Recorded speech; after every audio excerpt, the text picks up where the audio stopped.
Bom dia, pessoas extraordinárias. Estamos aqui mais um dia com a leitura da palavra, Mateus 18, dando continuidade aí ao que se tem feito nessas últimas semanas. Então vamos lá, vamos orar. Pai, nós assim te rendemos graça, que o Senhor é bom e sempre nos ouve. Senhor, no dia de hoje, eu não quero lhe pedir nada, não quero lhe pedir bênçãos, eu não quero lhe pedir exatamente nada. Quero unicamente agradecer. Te agradecer por esses últimos dias, por essas últimas 24 horas. Agradecer, Senhor, pela tua bondade, pela tua misericórdia. Agradecer, Senhor, pela mudança que o Senhor tem feito em nossos corações. Agradecer pelo cuidado com a nossa família. Agradecer pelas obras das nossas mãos que o Senhor tem abençoado. Agradecer pelos amigos que o Senhor tem nos concedido. Por essa família que está se tornando e se fortificando, que é a plataforma. Te agradecemos por tudo, Senhor, tudo que o Senhor tem feito. Hoje o dia será para gratidão. Gratidão e glorificação do seu nome. Amém. Então, bora lá então. Quem é mais importante? Mateus 18. Naquele momento, os discípulos chegaram perto de Jesus e perguntaram: Quem é mais importante no reino do céu? Jesus chamou uma criança, colocou-a na frente deles e disse: Eu afirmo a vocês que isto é verdade. Se vocês não mudarem de vida e não ficarem iguais às crianças, nunca entrarão no reino do céu. A pessoa mais importante no reino do céu é aquela que se humilha e fica igual a esta criança. Aquele que, por ser meu seguidor, receber uma criança como esta, estará recebendo a mim. Perigo do pecado. Quanto a estes pequeninos que creem em mim, se alguém for culpado de um deles me abandonar, seria melhor para essa pessoa que ela fosse jogada no lugar mais fundo do mar, com uma pedra grande amarrada no pescoço. Ai do mundo, por causa das coisas que fazem com que as pessoas me abandonem. Essas coisas tendem a acontecer, mas ai do culpado. Se uma das suas mãos ou um dos seus pés faz com que você peque, corte-o e jogue fora, pois é melhor você entrar na vida eterna sem uma das mãos ou sem um dos pés, do que ter as duas mãos e os dois pés e ser jogado no fogo eterno. Se um dos seus olhos faz com que você peque, arranque-o e jogue fora, pois é melhor você entrar na vida eterna com um olho só, do que ter os dois e ser jogado no fogo do inferno. A ovelha perdida. Cuidado, não despreze nenhum destes pequeninos. Eu afirmo a vocês que os anjos deles estão sempre na presença do meu Pai que está no céu, porque o Filho do Homem veio salvar quem está perdido. O que é que vocês acham que faz um homem que tem 100 ovelhas e uma delas se perde? Será que não deixa as 99 pastando no monte e vai procurar a ovelha perdida? Eu afirmo a vocês que isto é verdade. Quando ele encontrar, ficará muito mais contente por causa dessa ovelha do que pelas 99 que não se perderam. Assim também o Pai de vocês que está no céu não quer que nenhum destes pequeninos se perca. O irmão que peca. Se o seu irmão pecar contra você, vá e mostre-lhe o seu erro, mas faça isso em particular, só entre vocês dois. Se essa pessoa ouvir o seu conselho, então você ganhou de volta o seu irmão. Mas se não ouvir, leve com você uma ou duas pessoas para fazer o que mandam as escrituras sagradas. Elas dizem: qualquer acusação precisa ser confirmada pela palavra de pelo menos duas testemunhas. Mas se a pessoa que pecou não ouvir essas pessoas, então conte tudo à igreja. E se ela não ouvir a igreja, trate-a como um pagão ou como um cobrador de impostos. Poder de permitir e de proibir.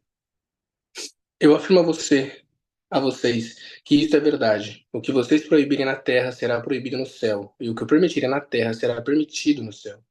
E afirmo a vocês que isso também é verdade. Todas as vezes que dois de vocês que estão na terra pedirem a mesma coisa em oração, isso será feito pelo meu Pai que está no céu. Porque onde dois ou três estão juntos em meu nome, eu estou ali com eles. Amém? Amém. O empregado mau. Então Pedro chegou perto de Jesus e perguntou: Senhor, quantas vezes devo perdoar o meu irmão que peca contra mim? 7 vezes? Não, respondeu Jesus. Você não deve perdoar 7 vezes, mas 77 vezes. Porque o reino do céu é como um rei que resolveu fazer um acerto de contas com os seus empregados. Logo no começo trouxeram um que lhe devia milhões de moedas de prata, mas o empregado não tinha dinheiro para pagar. Então, para pagar a dívida, o seu patrão, o rei, ordenou que fossem vendidos como escravos o empregado, a sua esposa e os seus filhos, e que fosse vendido também tudo que ele possuía. Mas o empregado se ajoelhou diante do patrão e pediu: Tenha paciência comigo, e eu pagarei tudo ao Senhor. O patrão teve pena dele, perdoou a dívida e deixou que ele fosse embora. O empregado saiu e encontrou um dos seus companheiros de trabalho que lhe devia 100 moedas de prata. Ele pegou esse companheiro pelo pescoço e começou a sacudi-lo, dizendo: Paga-me o que me deve. Então seu companheiro se ajoelhou e pediu: Tenha paciência comigo, e eu lhe pagarei tudo. Mas ele não concordou. Pelo contrário, mandou pôr o outro na cadeia até que pagasse a dívida. Quando os outros empregados viram o que havia acontecido, ficaram revoltados e foram contar tudo ao patrão. Aí o patrão chamou aquele empregado e disse: Empregado miserável, você me pediu e por isso eu perdoei tudo que você me devia. Portanto, você deveria ter pena do seu companheiro, como eu tive pena de você. O patrão ficou com muita raiva e mandou o empregado para a cadeia a fim de ser castigado até que pagasse toda a dívida. E Jesus terminou dizendo: É isso que meu Pai, que está no céu, vai fazer com vocês, se cada um não perdoar sinceramente o seu irmão. A minha versão é NTLH, né? Nova versão da língua de hoje. Então vamos lá, vamos lá, vamos lá. Eu separei aqui alguns tópicos aqui. De Mateus 1 a 5, né? É, Jesus ele ensina que o maior no reino não é quem busca status. Então ele usa uma criança, coloca uma criança no centro. E ali ele diz: Eu afirmo a vocês que isso é verdade. Se vocês não mudarem de vida e não se tornarem como crianças, nunca entrarão no reino do céu. Então, assim, uma criança, quando Jesus ele pega a criança, uma criança ela é humilde, uma criança ela é vulnerável, uma criança ela é sincera, ela não tem maldade. A gente consegue ver como a criança ela é vulnerável, ela tá ali. Eu vejo isso com meu filho, toda a humildade, a simplicidade que ele tem. Então, eu vejo, né, aqui de Mateus 1 ao 5, a humildade, onde Jesus ele nos ensina que o maior no reino não é quem busca status, mas quem se torna humilde como uma criança, confiante, dependente e sem arrogância. Ele inverte os valores humanos, onde a grandeza está ligada ao poder e nos convida a uma vida de simplicidade e humildade diante de Deus. É, eu aqui tenho, né, uma uma pergunta, uma aplicação que a gente poderia se fazer, né? Como temos buscado aí a grandeza aos olhos de Deus? Como a gente tem buscado? Eu fico pensando assim, a gente tem buscado para os olhos de Deus ou para o mundo? A gente quer ser visto, nossas obras, é, pela grandeza de Deus ou pela grandeza do mundo? E a segunda aí é como a gente tem cultivado o nosso coração.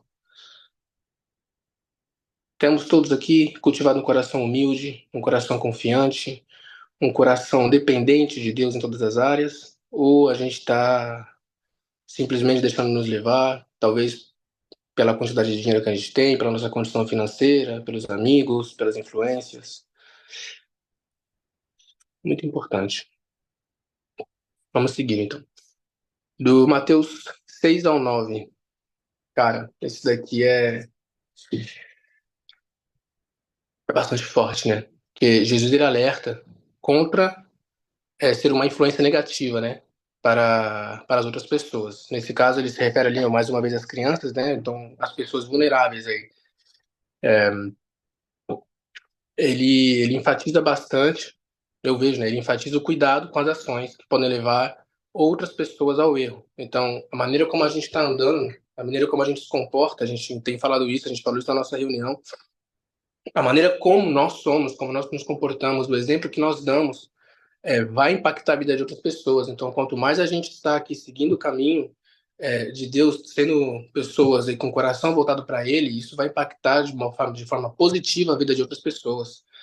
Porque não adianta nada a gente pregar uma coisa e viver completamente outra, completamente diferente, aonde, em vez de a gente estar ajudando o nosso irmão, a gente está levando ele para um caminho de pecado, um caminho aonde, por exemplo, eu lembro muito que lá no, quando eu era mais, tinha 18 anos, na Espanha, a gente se mudou para uma cidade pequenininha, e como eu era o aluno novo, a gente teve, né, eu tive muita atenção, toda a galera.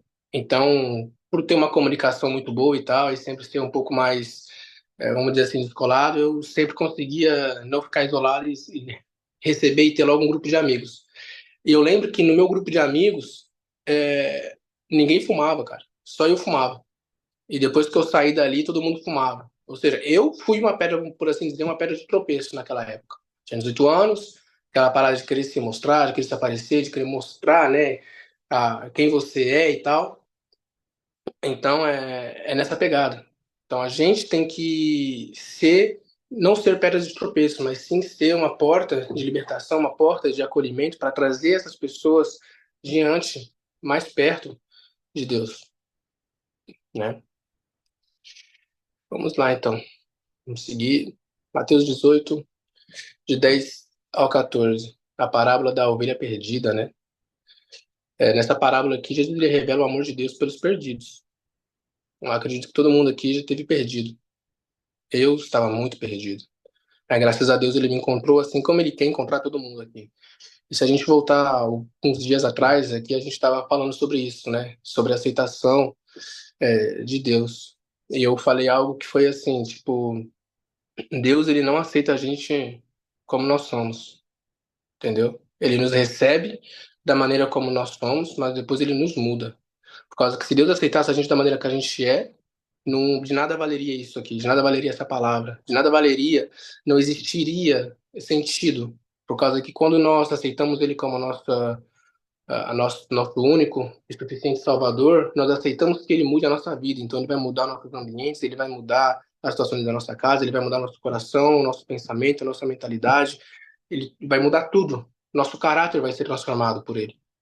Então Ele nos recebe da maneira como nós somos, mas Ele não nos aceita. Ele nos transforma. Amém? Cadê a galera do amém aí? Amém. É isso. Amém. Aí, ó. Amém. Vamos seguir então. É, Vamos lá, mas onde é que eu parei? 10, 14, né? Do 15 ao 20, a resolução de conflitos. É, Aqui ele fala: se o irmão pecar contra você, vai em particular e mostre-lhe o erro. Se ele ouvir o seu conselho, então você ganhou de volta o seu irmão. Mas se não ouvir, leve com você mais de uma ou duas pessoas para que todos que estão sejam resolvidos pelo testemunho de duas ou três testemunhas. E aí ele termina, né? Então, Jesus aqui ele apresenta um método claro para resolver conflitos. A gente pôde ver isso também de perto. Então, o confronto privado, depois com testemunhas e finalmente na comunidade de fé. O objetivo não é excluir, mas restaurar, não é? Então, assim, ele também ressalta o poder da oração e da unidade dentro da igreja. Nós somos uma igreja. Então, é muito importante que se a gente vê um de nós tendo uma atitude errada, desviando aqui de uma maneira ou outra, a gente pegar essa pessoa em particular, conversar com ela, e se a gente vê, igual que Jesus nos ensina, se não está dando certo, se não, a pessoa não quer escutar, a gente pega outras duas, três pessoas, vamos lá, para a pessoa não se sentir atacada, mas se sentir acolhida, e mostrar o erro delas, mostrar onde eles estão, onde ela está pecando, para ajudá-la, né, a se melhorar como pessoas, e assim de forma mútua com todos nós. Amém? Amém. Amém. E o perdão limitado, do 21 ao 35. O famoso 70 vezes 7. Cara, tem às vezes assim, vai ter momentos que a gente vai se deparar com pessoas que eles gastam o 70 vezes 7 da gente. É algo inevitável, assim. Só que Jesus, ele, né, quando ele conta a palavra que Deus servo impiedoso, onde o servo que teve enorme dívida perdoa, recusa perdoar uma pequena dívida do outro, e isso resulta em punição.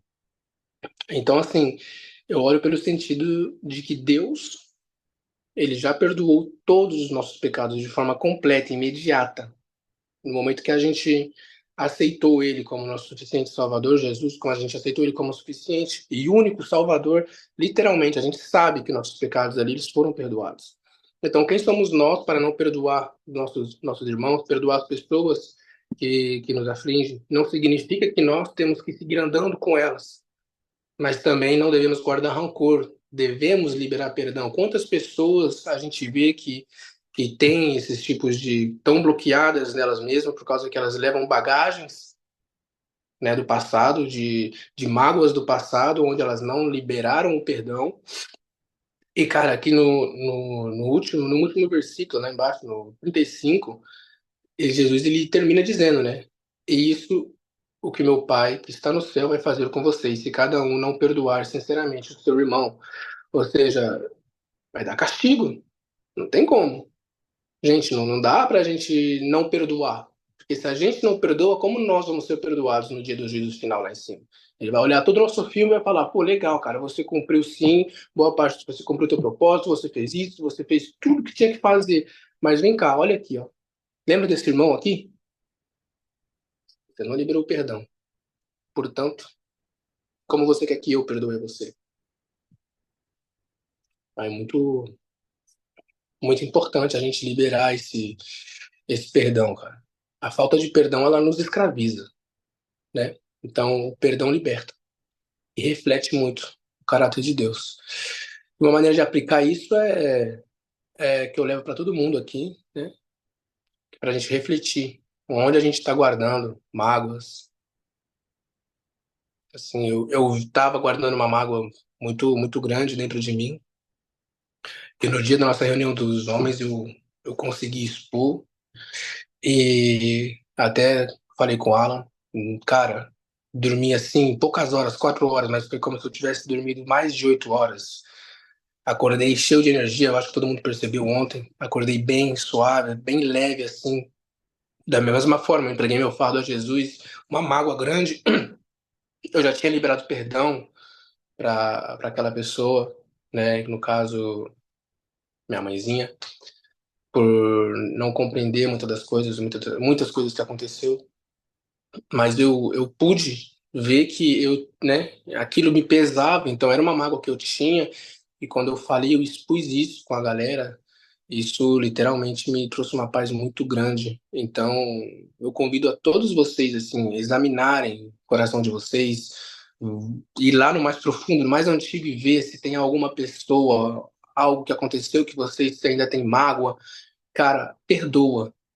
Vai com um amigo próximo ou com o teu marido, senta, conversa e fala: olha, em tal tempo isso aconteceu, eu estou me sentindo assim. Vocês põem isso para fora, e da mesma maneira que Deus ele me tirou a mim esse fardo, de também tirará o fardo de cada um de vocês. Então é muito importante, cara. Examine, vamos nos examinar e vamos pedir a Deus ajuda para liberar o perdão. Eu não sei, cada um tem uma cruz.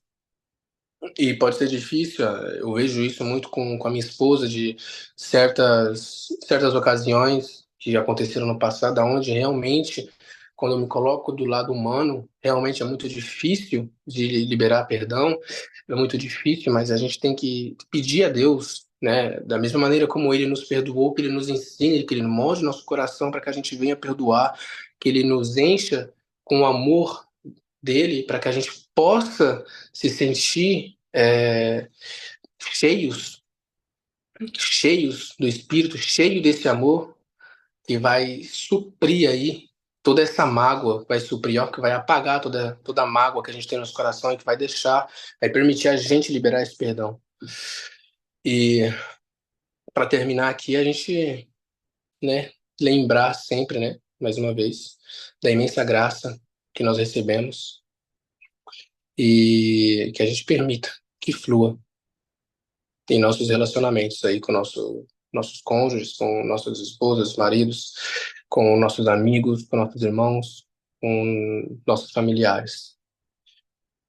Amém? Então é isso. Muito obrigado aí por terem ouvido. Que tenhamos todos um dia abençoado e um fim de semana aí. Estamos chegando já, né? Perto de mais uma sexta aí, ventou. É, é isso. Muito obrigado. Tamo junto até depois do fim. Quem quiser falar, bora.